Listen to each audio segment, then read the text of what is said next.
ទេសភាពស្រស់ស្រាយចាប់ដើមធ្វើស្រូវបាក់ទឹកចូលហើយទឹកគេនេះគឺវាច្រើនដែរចាប់ដើមហូរមកតាមបន្លាយវូខ្លះហើយនៅយើងខែប្រាំងទេឥឡូវគេចាប់ដើមចូលភាសាស្រុកគេហើយគេចាប់ដើមធ្វើស្រែហើយខែ4ចូលខែ5នេះទិដ្ឋភាពស្រុកស្រែនៅផ្លូវប្រទេសជប៉ុននេះតាមផ្លូវស្រុកស្រែគេហើយតិចប្រាប់បងប្អូនអត់ជឿគេផ្លូវស្រុក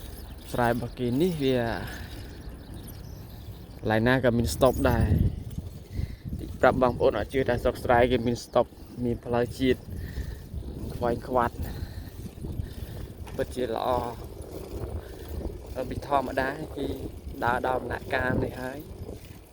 យើងក៏កុំទៅយកប្រៀបធៀបប្រទេសយើងទៅប្រទេសគេដែរព្រោះគេផ្សឹងយើងផ្សឹងបរិបត្តិខុសគ្នាក៏ប៉ុន្តែថាបើថ្ងៃមុខទៅយើងវាមានឈានដល់កម្រិតអញ្ចឹងដូចគេយើងមានតែត្រេកអរបន្ថែមទៅខាងនេះឯងស្រូវញ៉ាំតែស្រូវស្រឡៃស្រូវថ្ងៃសៅរ៍អាទិត្យអីបងប្អូនហើយប្រទេសជប៉ុនគេគិតតែសម្រាប់ទេងាត់ជ្រាបអត់ដូចនៅខាងប្រទេសយើងអីអ៊ូអសិបចាក់អីចេះអីប្រទេសជប៉ុននេះគាត់ចូលសម្រាប់ហើយអត់មាននេះទេដឹងថាថ្ងៃសៅរ៍ទឹកនេះគឺសម្រាប់ថ្ងៃច័ន្ទរហូតដល់សុក្រគឺគេធ្វើការមានចាក់ក្ដុងក្ដាំងអីទេទិដ្ឋភាពយើងនៅស្រុកគេមិនជាអីទៅកង់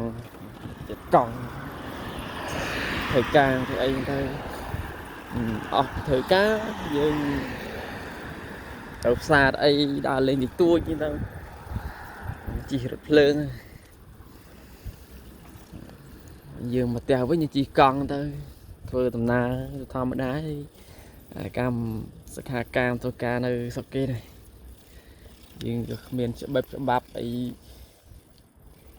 ជិះឡានបើកម៉ូតូមានសិទ្ធអីទិញម៉ូតូអីទេដល់តែមានបានបើកបរទៅយើងអាចមានសិទ្ធទិញជិះបានស្រុកគេបានត្រឹមជិះកង់នេះស្រូវវាស្រែគេទៅឡើយណាក៏មានបន្លាយទឹកដែរបងប្អូនខ្ញុំចេះតែហ៊ានមិនថាដីពុះដីទៀបប្រព័ន្ធទឹកគេគឺបើកតែមកយប់មកលំឡើងព្រាតហើយបើថារងចាំណែមេចេះភ្លៀងនៅស្រុកជប៉ុននេះគ្មានតែបានធ្វើស្រែទេបងប្អូនអត់នេះភ្លៀងអត់ដូចនៅស្រុកយើងភ្លៀងមកជន់នៃលិចទេវាឃើញយើងឃើញនៅក្នុងបណ្ដាញសង្គមវាចឹងមែនជុះជាងភ្លៀងមកដែលនៅខេត្តផ្សេងខេត្តក្រុងអីមកវាភ្លៀងជុះខ្លាំងទឹកបោកខ្លាំងតែ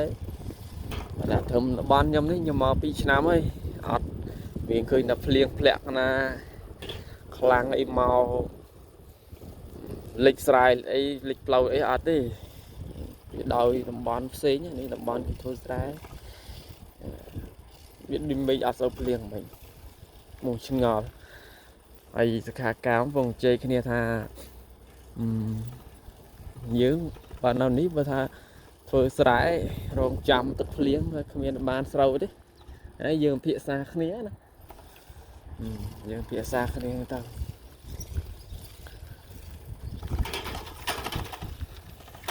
ជិះកង់មកដល់ផ្ទះកន្លែងផ្ទះជួលសខាកាមមាននៅខ្មែរឥណ្ឌូជនជាតិគេផ្សេងរស់នៅជាមួយគ្នានេះយកមកកន្លែងណាក៏មានបណ្ដាញទឹកដែរទឹកហូរពូតែម្ដងមិនមែនហូរលំទេណាទឹកហូរខ្លាំងហើយនោះគេទប់ដុំថ្មមួយមកគឺនេះវាហូរចូលស្រែនេះអញ្ចឹងនេះទឹកមិនមែនហូរតិចទេទឹកហូរលឿនហូរខ្លាំងព្រិចព្រួមើល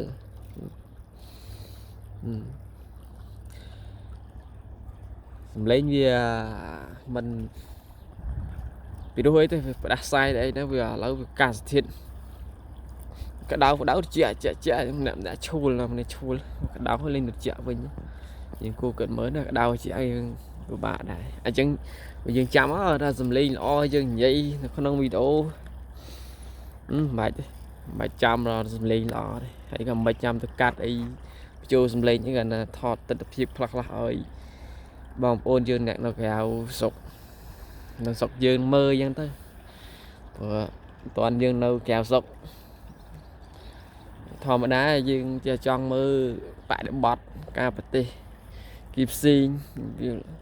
បែបបត់យ៉ាងម៉េចអញ្ចឹងយើងមានធ្វើទៅតាមអ្វីដែលផុសទៅបងប្អូនយើងបានមើលខ្លះអញ្ចឹងណាបាទអរគុណច្រើនដែលបានទស្សនាសូមអរគុណ